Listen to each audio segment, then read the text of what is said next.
চলো তোমার জন্য যাচ্ছি। তুমি চেয়েছো না গিয়ে পারি, দেখো এই চিহ্নটা দেখো, সিম্পলটা দেখো, আমি ভয় পেয়ে গেছি অলরেডি। ও মাই গড, আমার গাড়ি এই বিপদ সীমায় ছিল।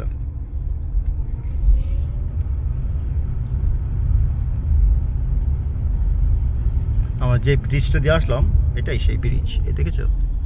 এগুলো টয়লেট।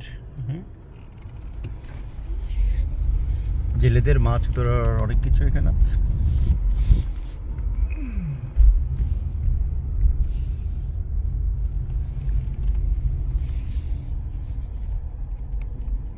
মাছ ধরবে, যাও নেমে আসো।